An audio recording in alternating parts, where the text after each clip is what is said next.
आप हैं दोस्तों, आपका हमारा अपना रक्षित यूट्यूब चैनल चलते हैं दोस्तों। आज़ादी के एक कदम और करीब पहुंचा बलूचिस्तान, दिन ब दिन खबरें देखते दोस्तों। पहले वीडियो फिर बात करते हैं।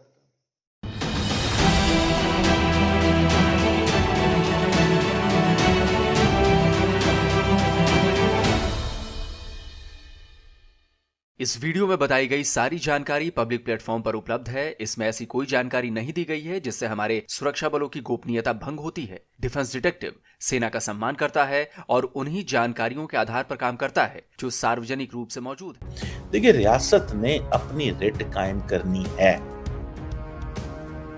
पीरियड। उसके लिए जो मर्जी हो जाए, उसके लिए 5000 बंदे मरे, उसके लिए एक बंदा मरे, उसके लिए कोई बंदा ना मरे। जिनको जारी बात है, पाकिस्तान की जितनी होस्टाइल एजेंसीज हैं वो उनको सपोर्ट करती हैं, इनको पैसे देती हैं ताकि ये एक सब क्रिटिकल वॉरफेयर एक छोटे लेवल पे पाकिस्तान में वो गोली चला सकते हैं, वो गोली मार सकते हैं, वो गोली खा सकते हैं। अब तो जोर जबरदस्ती वाला वक्त भी चला गया है जनाब। बलूचिस्तान में एक बहुत बड़ा ऐलान हुआ है और यह ऐलान इतना बड़ा है कि आने वाला समय पाकिस्तानी आर्मी के लिए बद से बदतर होने वाला है। इनफैक्ट बदतर होना शुरू हो चुका है।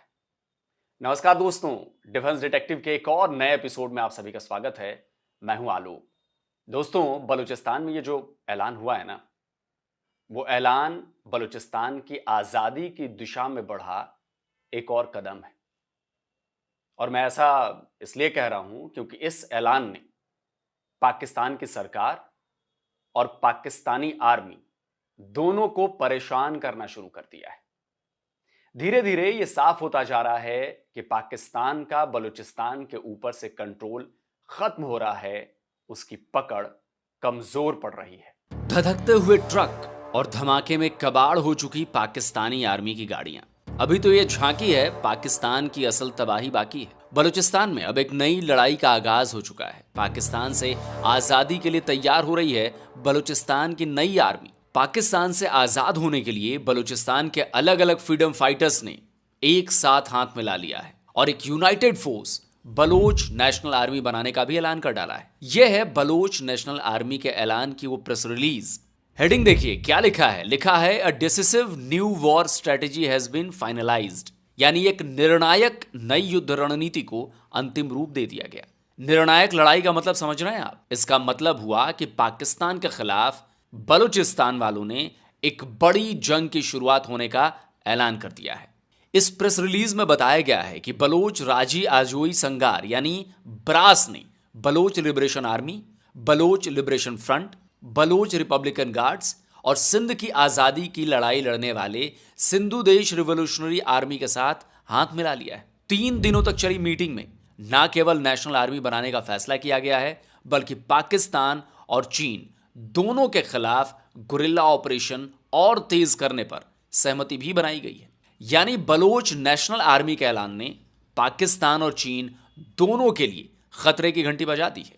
इस वक्त सूरत हाल बहुत गंभीर है और एक तूफान की शक्ल इख्तियार होने वाली है। लाल आंधी आने वाली है बलूचिस्तान में और उस लाल आंधी के नतीजे में जो है वो पाकिस्तान को खासा नुकसान उठाना पड़ेगा, ऐसा दिख रहा है।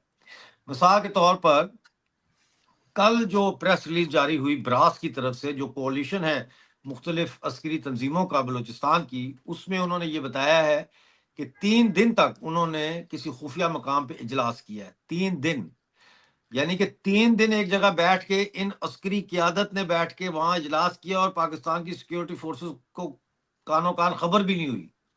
तो उसमें इन्होंने फैसला किया है कि अब सबको इकट्ठा करके तो एक बलोच कौमी फौज बनाई जाएगी, नेशनल आर्मी जो है बनाई जाएगी। नेशनल आर्मी का मतलब ये है कि अब जो आप देखते हैं कभी इधर हमला कभी उधर हमला, अब ये एक अम्ब्रेला के नीचे इकट्ठे होंगे और नेशनल आर्मी की जो सेंट्रल कमांड होगी वो गाइड करेगी अब इन हमलों को और जंग आज़ादी को, जिसको वो जंग आज़ादी कहते हैं, उसको बलूचिस्तान में।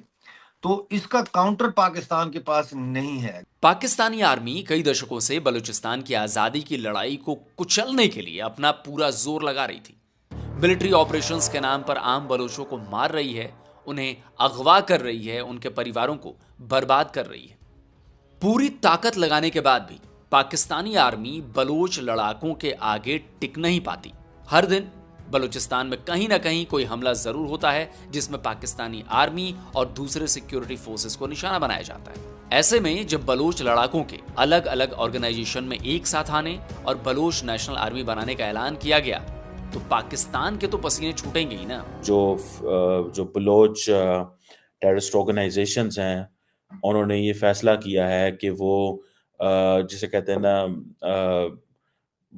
जो Baloch liberation army, Baloch liberation front, Baloch republican guards, Sindhi liberation organisation, Sindhu Desh revolutionary army, ये एक 3 दिन की मीटिंग में इन्होंने पार्टिसिपेट किया और इसकी वजह से इनको बोलते हैं ब्रास, इसको बोलते हैं ब्रास।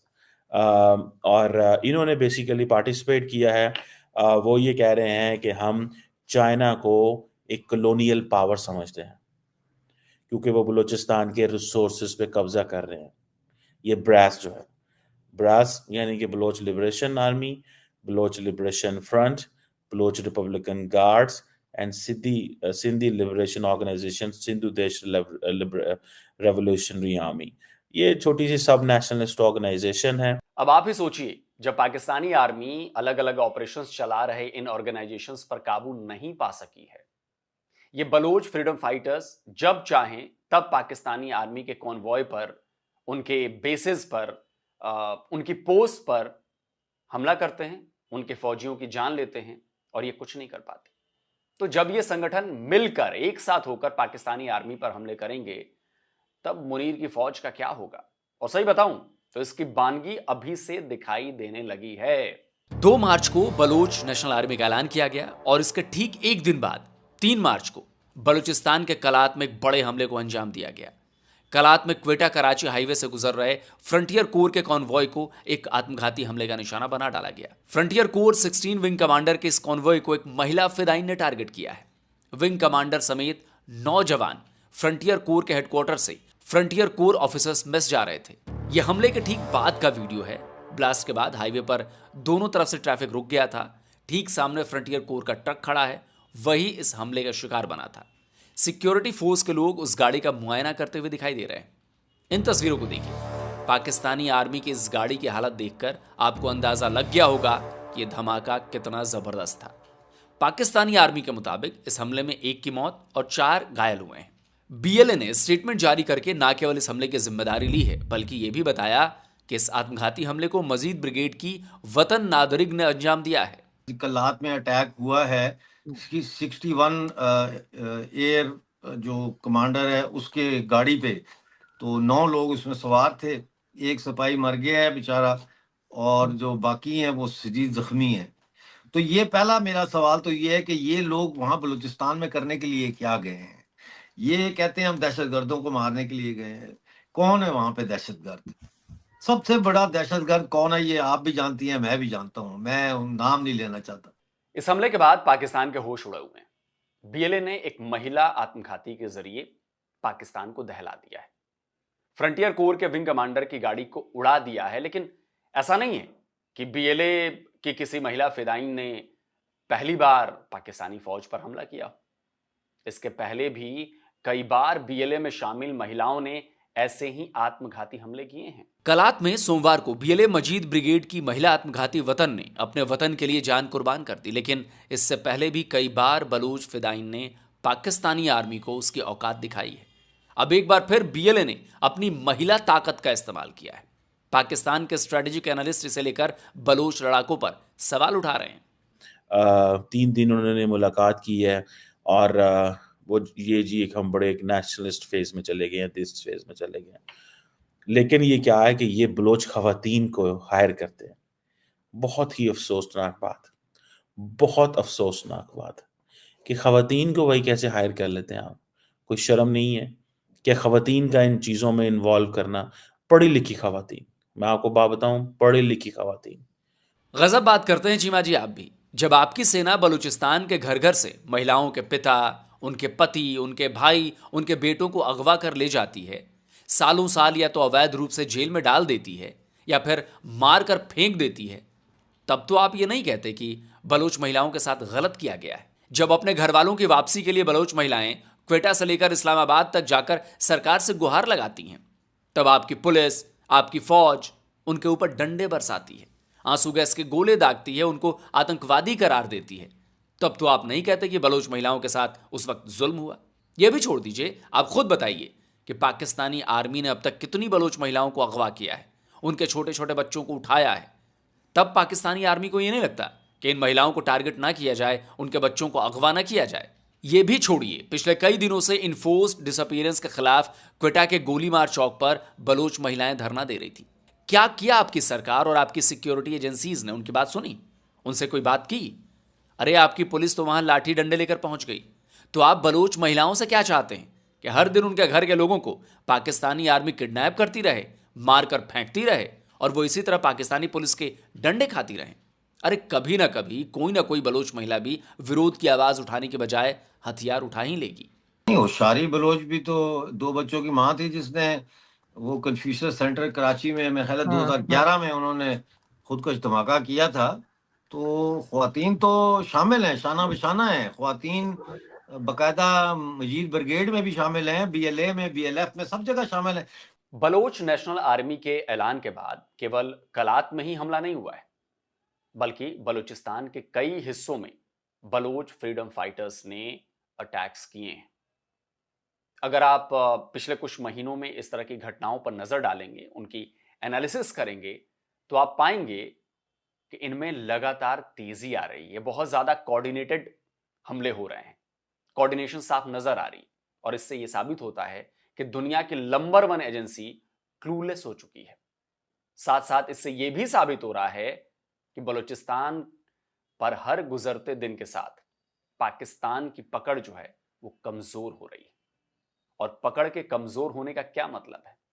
इसका मतलब है कि चीन की चिंताओं का बढ़ना, जो लगातार बता रहा है पाकिस्तान को, उसके CPEC projects, Gwadar port, airport सब हाथ से चले जाएंगे।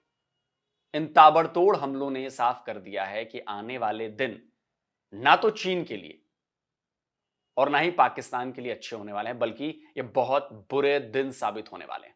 3 मार्च की रात में ग्वादर हाईवे पर बलोच लड़ाकों ने बड़े हमले को अंजाम दिया है। मकोला के पास 4 गाड़ियों को रोककर उनमें आग लगा दी। इनमें LPG टैंकर और पुलिस की गाड़ी भी शामिल थी। इस हमले में लड़ाकों ने पेट्रोलिंग पार्टी और हाईवे पुलिस से उनके हथियार भी छीन लिए। इधर बरखान और अवारन में भी हमले को अंजाम दिया गया है। बरखान में पाकिस्तानी आर्मी के लिए राशन ले जा रहे ट्रक को जला दिया गया। दूसरी तरफ अवारन में बलोच लिबरेशन फ्रंट ने कंस्ट्रक्शन कंपनी को अपना निशाना बनाया, उनकी मशीनरी जला डाली। तो बलूचिस्तान में तो पाकिस्तान की हालत कितनी खराब हो चुकी है, इसका अंदाजा आप इसी बात से लगाइए कि पाकिस्तान के फॉर्मर इंटीरियर मिनिस्टर, सोचिए फॉर्मर इंटीरियर मिनिस्टर जिन पर सिक्योरिटी की जिम्मेदारी है, राना सनाउल्लाह ने चेतावनी दी है कि बलूचिस्तान की सिचुएशन बहुत ज्यादा अलार्मिंग है और बलोच लड़ाके कभी भी इस रीजन पर कब्जा कर सकते हैं। और ये एकाएक नहीं हुआ है, इसके संकेत अगर आप पिछले कुछ महीनों से फॉलो कर रहे हैं मुझे, तो आपको लगातार मिल रहे होंगे। आपको याद होगा कुछ हफ्तों पहले ही जमात उलेमाए इस्लाम के लीडर मौलाना अब्दुल गफूर हैदरी का एक बयान आया था, मैंने उस पर भी वीडियो बनाया था। तो हैदरी ने कहा था कि बलूचिस्तान के स्कूलों में ना तो पाकिस्तानी झंडा लगाया जा रहा है, ना ही पाकिस्तान का नेशनल एंथम गाया जा रहा है, बल्कि वहां पर तो बलूचिस्तान का झंडा लहरा रहा है और वहां पर बलूचिस्तान का अपना एंथम गाया जा रहा है। यही नहीं, आपको याद होगा कुछ दिनों पहले मैंने एक और वीडियो बनाया था। उस वीडियो में मैंने आपको बताया था कि पाकिस्तानी पार्लियामेंट में भी बलूचिस्तान की आजादी का मुद्दा उठा था, इसकी आवाज उठी थी। और किसने उठाई थी? मौलाना फजलुर रहमान ने। मौलाना फजलुर रहमान ने एक ऐसी बात कही थी जो पाकिस्तान के लिए अच्छी नहीं थी। उन्होंने कहा था कि अगर बलूचिस्तान के लोग आजादी का ऐलान कर दें तो लोगों का समर्थन उन्हीं को होगा, उनके साथ होगा। दिल पे हाथ रखकर मुझे कहना पड़ता है, इंतहाई दर्द दिल के साथ कहना पड़ता है कि इस वक्त बलूचिस्तान के 5 से 7 अजला इस पोजीशन में हैं कि अगर वो आज़ादी का ऐलान कर दें तो अगले दिन अक़वाम मुत्तहिदा में उनकी दरख्वास्त को कबूल कर लिया जाएगा और पाकिस्तान को तकसीम तस्वुर किया जाएगा। अब आप जरा इन कड़ियों को मिलाइए, इन कड़ियों को पिछले 2-3 दिन की घटनाओं से जोड़कर देखिए। हमलों में तेजी आना, बलूचिस्तान के सारे फ्रीडम फाइटर्स का जो ग्रुप है उनके, इन सारे ग्रुप्स का एक हो जाना, क्या यह साबित नहीं करता कि पाकिस्तान के हाथों से बलूचिस्तान किसी भी वक्त निकल सकता है? लेकिन दोस्तों, आपको यह भी बता दूं कि बलूचिस्तान ही नहीं, पाकिस्तान के खैबर पख्तूनख्वा की हालत भी कुछ ठीक नहीं है। पाकिस्तान और अफगानिस्तान के बीच शुरू हुआ तनाव खत्म होने का नाम ही नहीं ले रहा। अफगानिस्तान की तालिबान सरकार, पाकिस्तानी सरकार और पाकिस्तानी आर्मी को लगातार उनकी औकात याद दिला रही है। तालिबान लगातार पाकिस्तानी बॉर्डर पर दबाव बढ़ाता जा रहा है। पाकिस्तान का आरोप है कि तालिबान ने उसकी सीमा में घुसकर अपनी आउटपोस्ट बना ली है। तोरखम बॉर्डर पर भी लगातार दोनों तरफ से गोलीबारी की जा रही है। 4 मार्च को दोनों तरफ से हुई भारी फायरिंग ने तनाव को और ज्यादा बढ़ा दिया है। पिछले कई दिनों से चल रही है झड़प एक बड़ी लड़ाई की तरफ बढ़ती नजर आ रही है। तोरखम अफगानिस्तान और पाकिस्तान के बीच आवाजाही और ट्रेड का जो है ना, ये एक इंपॉर्टेंट गेटवे है, ये तोरखम है। लेकिन इस तनाव की वजह से पिछले 10 दिनों से ये बॉर्डर बंद है। और बॉर्डर बंद होने का मतलब तो आप समझते ही हैं ना, दोनों तरफ के ट्रक फंसे हुए हैं। दोनों देशों के बीच होने वाले कारोबार, यानी कि अफगानिस्तान और पाकिस्तान के बीच होने वाली जो ट्रेड है वो ठप है। दूसरी तरफ पाकिस्तान और तालिबानी फौज के बीच गोलीबारी चल रही है। खैबर पख्तूनख्वा के ही खुर्रम में पहले से ही तनाव का माहौल बना हुआ है। वहां भी लगातार सिक्योरिटी फोर्सेस को निशाना बनाया जा रहा है। अब तालिबान से झड़प ने हालात और ज्यादा बिगाड़ दिए। इधर बलूचिस्तान में आग लगी हुई है। तो कुल मिलाकर पाकिस्तान चारों तरफ से धधक रहा है। बलूचिस्तान के टूटकर अलग होने का खतरा पाकिस्तान के बिल्कुल सिर पर आ चुका है। तो दूसरी तरफ तालिबान डूरंड लाइन पर पाकिस्तानी जमीन कब्जा किए जा रहा है। और नंबर 1 आर्मी और नंबर 1 एजेंसी नंबर 1 बनी हुई, यह समझ में नहीं आता। तो दोस्तों, आज के वीडियो आपको कैसा लगा? इसको शेयर करिए, इसको लाइक करिए और इस पर ज्यादा से ज्यादा कमेंट करिए, अपनी राय जरूर रखिए, क्योंकि बलूचिस्तान की आवाज तभी दुनिया तक पहुंच पाएगी। और जिन दोस्तों ने अभी तक डिफेंस डिटेक्टिव को सब्सक्राइब नहीं किया तो भाई चैनल को सब्सक्राइब करिए और साथ में बेल आइकन जरूर प्रेस करिए, जिससे हमारे द्वारा अपलोड किए गए हर वीडियो की जानकारी आप तक पहुंचे। और बेल आइकन दबाएंगे तो ऑल नोटिफिकेशन जरूर ऑन करिएगा। जल्द मिलता हूं एक और नए वीडियो के साथ। नमस्कार, जय हिंद। तो अगर आप चाहते हैं मुझसे बात करना, मुझसे कोई सवाल पूछना, तो फैन कॉल पर आप मुझसे कनेक्ट हो सकते हैं। फैन कॉल में ये सुविधा है कि आप अपने हिसाब से वहां पर जाकर टाइम स्लॉट बुक कर सकते हैं कि आपको फलाने दिन मुझसे बात करनी है, फलाने टाइम पे मुझसे बात करनी है। लेकिन ये भी बता दूं कि ये पेड सर्विस है।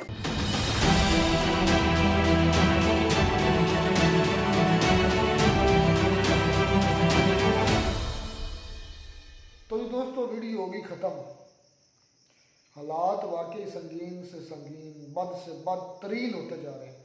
बल्कि आज ही मैं न्यूज़ सुन रहा था, ये शायद किसी, अब नहीं कंफर्म नहीं यार, मैप देख रहा था पाकिस्तान का, जो नया मैप तैयार किया जा रहा है, मतलब कि जो चमगोइयाँ हो रही हैं, हो सकता है ये सारी अफवाहें हैं। उस मैप के मुताबिक जो सूबा बलूचिस्तान है, इसको 3-4 हिस्सों में डिवाइड करने का फैसला किया गया है, ताकि क्योंकि वो बलूचिस्तान पाकिस्तान का सबसे बड़ा सूबा है, तो उसकी जो मैनेजमेंट है या उसकी जो ये सारी एग्जैक्टिव चीज़ें, ये सारा सिक्योरिटी, वो मुश्किल हो रही है। और अब उसको छोटे छोटे 3-4 सूबों में तकसीम किया जाए और BLA के या इस तरह की तंजीमों दे रहे, BLA तरीके तालिबान और सारे मिलकर उन्होंने एक नेशनल बना दिया है, क्या उसको कहते हैं, तंजीम बना दिया, फोर्स आर्मी बना दिया, कार्रवाइयाँ। यार ये जो बन्नू कैंट में हमला हुआ है, ये नहीं आपके सामने, ये अभी लोग के सामने नहीं गुजरा थे, बन्नू कैंट में जो हमला हुआ उसने तो हिला कर रख दिया है पाकिस्तान। वो पता क्या कह रहे थे हमारे एस्टेब्लिशमेंट, वो कह रही थी कि जो दहशतगर्दों का हमला बन्नू कैंट में हुआ है, कोई थोड़े से मेरे ख्याल में उन्होंने बताया जख्मी हुए, बाकी हमला जो है नाकाम बना दिया गया है। जख्मी मेरे ख्याल में 40 सोल्जर, 30 से 40 सोल्जर जो मुझे इतलात मिली हैं, न्यूज़ सुनी है, शायद पाकिस्तान न्यूज़ चैनल जो इररेलेवेंट समझ या कोई अननोन सोर्स समझे, उसके लिहाज से 40 सोल्जर मारे गए हैं। तो भाई ये तो होने गया है, जैसे वो देख ले कि जब आप बलूचिस्तान में ये जाते हैं, वहाँ से लड़के जो हैं, औरतें जो हैं, उनको किडनैप करते हैं और सालों साल तक उनकी कोई खबर नहीं देते। अगर मार भी दें तो उसका ये नहीं बताते कि कब्रें जो हैं वो कहाँ पे हैं। तो ये तो होना है। अगर आप उनके साथ ज्यादती करेंगे तो वो मजबूरी में हथियार उठाएंगे। और ये सूरत हाल जो थी ये पहले बलूचिस्तान में थी, लेकिन अब जो है पंजाब में केपीके में भी हो रही है। लेकिन केपीके तो भाई वो उधर अफगानिस्तान के साथ इनका पंगा है। अब वो लोग सर कह रहे हैं कि 10 दिन से वो बॉर्डर तुर्कम जो है वो बंद है, जिसका मतलब ये है कि पाकिस्तान के ट्रक जो है या पाकिस्तान की ट्रांसपोर्टेशन जो है वो इधर रुकी हुई और उनकी वहाँ पे रुकी। तो ये नहीं कि अरबों खरबों का नुकसान जो है वो हो रहा है दोनों तरफ से।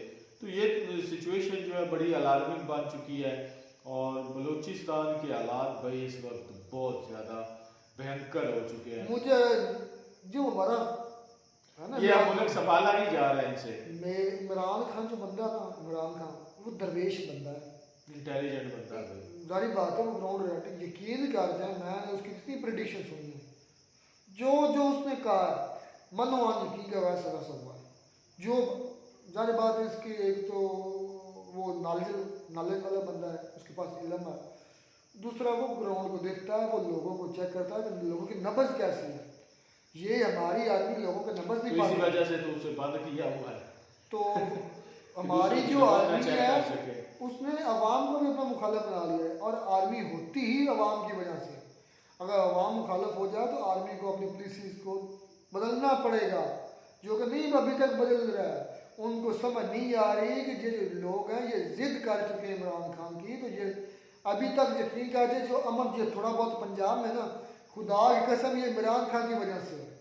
आज इमरान खान कॉल दे रहे कि आओ चढ़ दौड़ो अपना पंजाब पर और अडयाला जेल पर, क्योंकि ये अडयाला जेल की दीवारें तोड़कर, और अभी जो ये पीटीआई के मौजूदा हुक्मरान है वो भी कंप्रोमाइज्ड हैं, सारे कंप्रोमाइज है। वो ना होते तो आज तक क्या तहस नहस हो जाना था इस मुल्क में।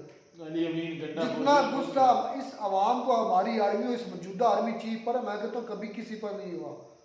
जितनी घुटन इस वक्त हमारे लोग महसूस कर रहे हैं, नवाज शरीफ और जरदारी पे कभी नहीं हुआ।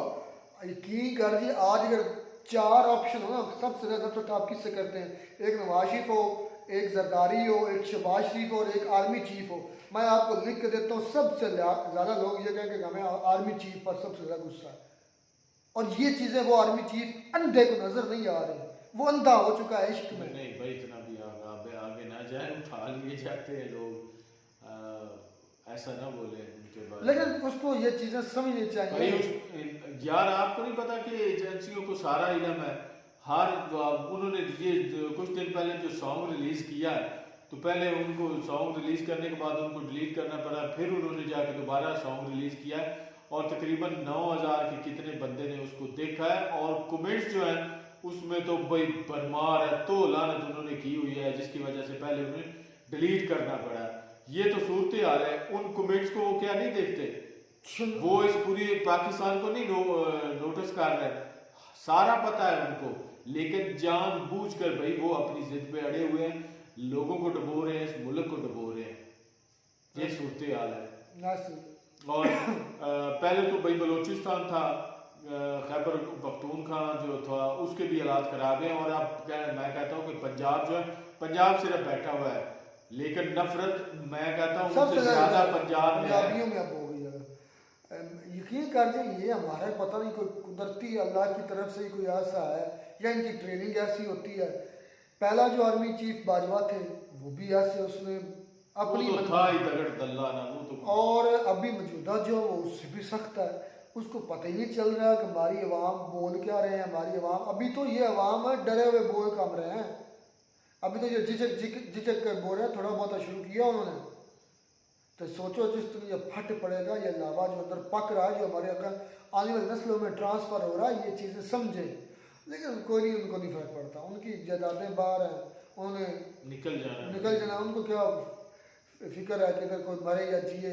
जब तक कहें डंडे के जोर पर अपनी हुकूमत करेंगे, उसके बाद इधर से निकल जाएंगे। कोई पाकिस्तान डूबे या तो अवाम ने, गरीब लोगों ने मरना है। आज तक सुना कभी किसी आर्मी चीफ का बेटा या बेटी शहीद हुए हो या उनको बुरे हालात से 2-4 होना पड़ा?